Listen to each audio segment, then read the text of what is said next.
So I've been starting my videos recently talking about what happened in the war with Iran, but today guys, something kind of weirder happened that I gotta start with before we talk about the war with Iran. In the US now, you can get a passport with Trump's picture on it. Yeah, not just a picture, but a picture and his signature in gold. And I wish I was joking, but no, it's actually real. But thing is, it's actually a limited edition passport, so it's not gonna be unlimited. Not everyone is gonna have it. No, it's gonna be starting in summer of 2026 and it's gonna end before Independence Day in the US, which is July 4th. And if you really want a passport with Trump's picture on it for some reason, that's how you get it. So you have to go to Washington, D.C. and apply for it in person. So the only people who will get that passport are the people who renew their passports or get their passports in Washington, D.C. and they have to apply for it in person. So if you apply online and you live in Washington, D.C., you don't get the Trump passport. And if you live in any other state and you apply for a passport, you also don't get the special edition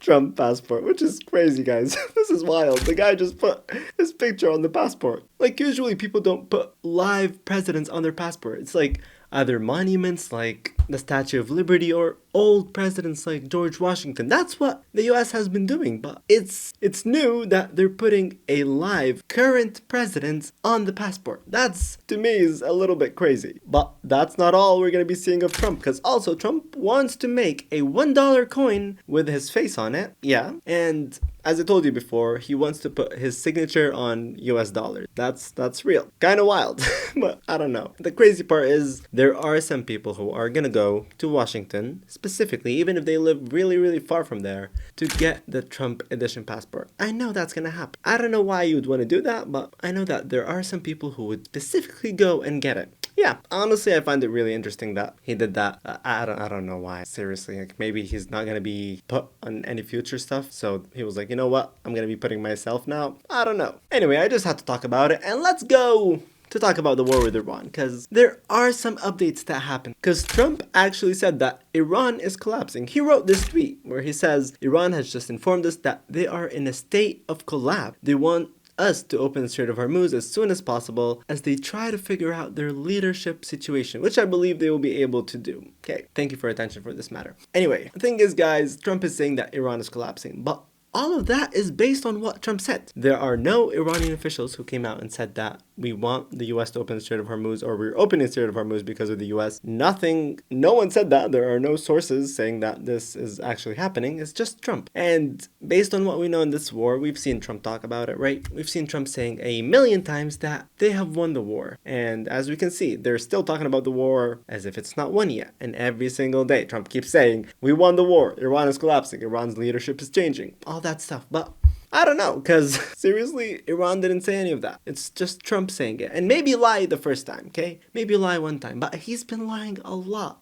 right? It's like the boy who cried wolf. The first time, we won the war. And obviously he didn't. The second time, obviously he didn't. And so on. So now, whenever he says something, people are like, yeah, bro, we're not believing you. But the thing is, even after he said all of that, Trump actually told his aides to extend the blockade in Iran. So as you know, there is the blockade, the US blockade on the Strait of Hormuz, and Trump wants to extend it. So why are you extending it? Like, if Iran is collapsing, why would you want to extend your blockade? Why wouldn't you talk to them, negotiate? Like, what happened to the negotiations? Like, as far as we know, the latest negotiation talks actually failed, which is crazy, right? Like, they've been talking. They said they've been talking, but nothing came out of this negotiation except the ceasefire. The ceasefire is good. That actually came out because of Pakistan. But as far as we know, the US and Iran are not talking. They're not actually making any progress in this negotiation. And there are other countries like China who actually said that the Strait of Hormuz was closed because of the US and Israel's illegal war in Iran. So, as we can see, China is saying it's illegal. A lot of countries in Europe are saying, yeah, we're not joining this war or we do not support this war. It's just Trump who believes that this war is theirs, who believes that they won the war, which is a little wild. But also, another huge thing happened today, guys, because the UAE actually left OPEC. Yeah, and if you don't know what OPEC is, I'm going to explain it to you. And also, I'm going to explain to you why it's so big that the UAE left OPEC. So basically, OPEC is a group of countries, and all those countries are countries that make oil, okay? So all those countries came together and they were like, you know what? Let's make an organization and decide together on how much oil we're producing and how much we're going to be selling it for. So they put the price themselves and they put how much they're going to be selling. And they have big meetings, they talk about that, okay? But thing is, the UAE is like, you know what? I make a lot of oil. Why should I get orders from an organization? And the UAE actually said that they want to produce 4 million barrels a day, and by 2027 they want to produce 5 million barrels. But OPEC is telling them to only produce 3 to 3.5 million barrels a day. So the UAE was like, you know what? We're losing money on that. So no, I'm not enjoying this. I don't enjoy being in the OPEC. Plus, a lot of members in the UAE are actually Gulf countries like Iraq, Kuwait, Saudi Arabia. And the UAE was like, you know what, guys? You guys did not help me when Iran struck me. So because of that, I don't want to be making deals with you anymore. So the UAE was like, you know what? I'm going to be working on my own. I don't need you guys. I'm leaving. And they left. And they're officially going to be gone on May 1st, 2026, which is big because OPEC now lost 15% of their oil production. That was the UAE. It was 15% of the whole organization's oil production. Huge. But the thing is, the UAE is not the first country to leave because Qatar actually left back in 2019. Angola left in 2023, so we're gonna see about this one because the UAE is huge. They have a lot of money, they have a lot of oil, so if they start producing more oil, maybe for us, the normal people, it'll be better. Maybe the oil will be cheaper because there will be more oil in the market and then they're gonna compete, and in competition, usually stuff gets cheaper. So is it good? I don't know. Are we really affected by this? Not really, I'm gonna be honest with you, but we'll see. We will see if we will get affected by this. But what I really hope is for oil prices just to go down, right? We don't need organizations to keep oil prices high so that they make more money. No, we want oil prices to stay cheap, don't we? Anyway, for the next story that actually happened yesterday and I didn't talk about it, I'm sorry guys. I know I've been lacking a little bit in the long videos. I'm gonna keep it up. I'm gonna be better. I promise. Anyway, the next story is in the US because I don't know if you heard, but Trump wants to change the name of ICE, as in ICE agents, you know, the people who deport people, like deport immigrants, to NICE. Yeah, he wants to change the name to NICE agents. But why? How did Trump get this genius idea? It was a tweet. Yeah, Trump read a tweet. Let's actually see the tweet together. So this is the tweet. This girl writes on Twitter, I want Trump to change ICE to NICE, which is National Immigration and Customs Enforcement, so the media has to say NICE agents all day, every day. And what does Trump do? He sees the tweet and he was like, wow, great idea, do it. Yeah, he got it from a tweet. But it wasn't just an idea. No, he actually is serious about it because then his press secretary, Caroline Levitt, posted on Twitter saying that Trump is actually thinking of doing it and he might do it. And then the Department of Homeland Security, the one that ICE is under, also posted on Twitter. Seriously, what? Like, those guys just saw a tweet that was viral and they were like, you know what? Yeah, we're going to be changing our ICE agent's name to NICE agents so that the media just says NICE agent. Really, bro? Like, first of all, it doesn't matter. Sure, let's say the media says NICE agents. Then what? The agents are still killing people. Like, we've seen 2 civilians dying in 2026 because of ICE. Like, would it really matter to change it to NICE? Does that make it any better? Like, what? Anyway, I had to talk about it. And also, another thing that I was lacking, and I'm sorry, and I didn't talk about in a long video, was the shooter situation in the White House Correspondents' Dinner, right?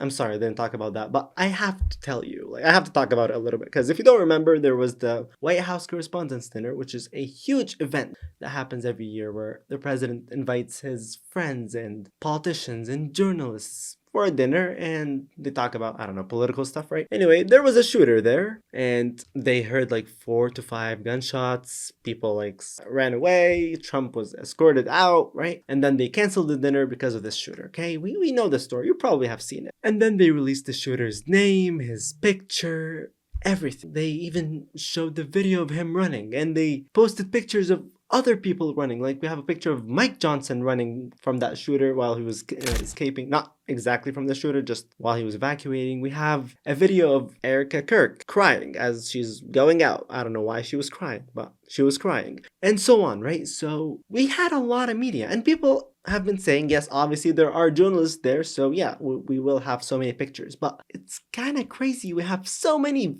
detailed pictures. And why? Well, there are 2 theories, okay? And that's what I'm here to talk about because I want to be talking about it with you guys. I want to know your opinion about it. There are two theories. The first one is that yes, there was a shooter. It was real. That shooter actually was aiming for Trump, allegedly, and he failed because he was stopped by the Secret Service and he apparently injured one officer, but the bullet hit his vest. So as far as we know, yeah, nothing happened. It's just a guy who came and tried to attack Trump, allegedly, and he failed. But then there's the second theory, the one that I want to talk to you about, because in this second theory, people are saying no, this was staged. Because first of all, there was a picture that came of the shooter, right, wearing the IDF sweater, like a sweater with the IDF logo on it. So why would someone who does not like Trump wear an IDF sweater, right? Seriously. So that's one. And people are also saying that Trump maybe did it for two things. Either the ballroom, just to promote the ballroom, which he did after that whole shooting thing. He went on a speech and he talked and he was like, it would be a great idea to have a ballroom now because the ballroom will be safer. So maybe it was a way to promote his ballroom. But then there's another group actually saying something that is a little bit believable, because people are saying that, whoa, there are midterm elections going on right now, or that are going to be happening in November.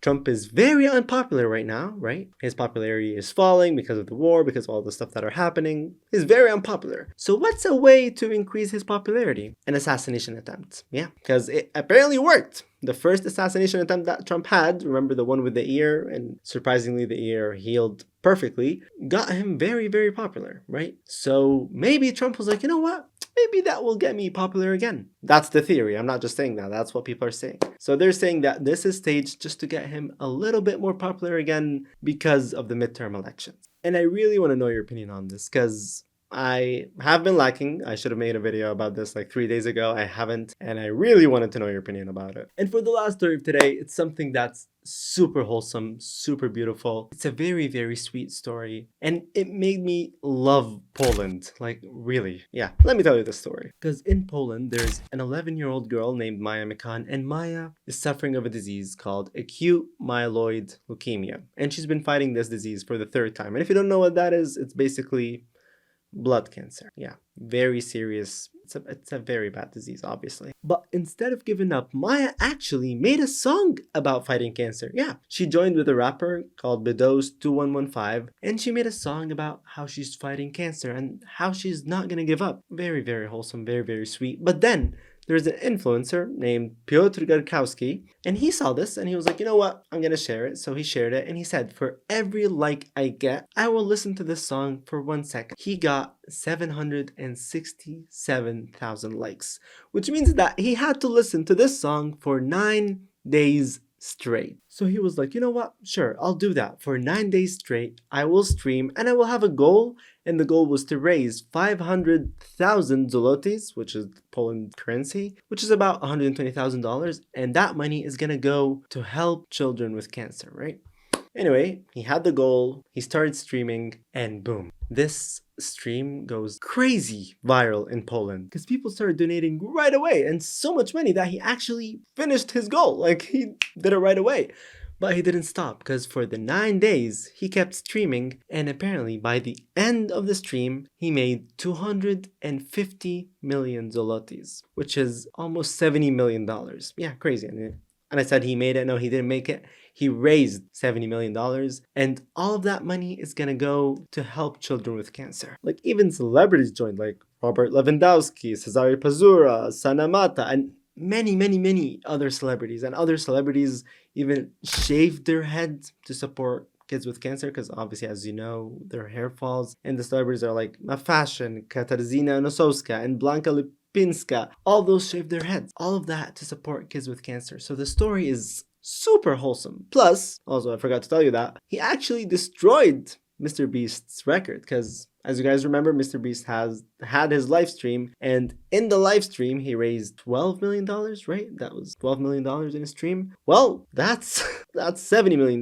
But thing is, guys, actually, Mr. Beast replied to this, and he said, I'm glad that people are using their platforms for good. So honestly, respect. But yeah, this story is beautiful, absolutely beautiful, because his stream got super famous in Poland, became a trend. It wasn't even a trend, it was like a whole event. Like, the country was just celebrating this stream, and they wanted it to get more famous. Like, I got a lot of DMs of people telling me to talk about this stream and to make it more famous, like let more people know about it so that more people donate to it. And I love it. I love the idea. I love what happened. I love everything about it. It's just beautiful. Anyway, guys, that's all for today. And again, if there are any stories that you want me to talk about, let me know in the comments. I love you all. And I will see you next time. And yeah, I will not be lacking in the long videos. Yep, I'll be making them tomorrow.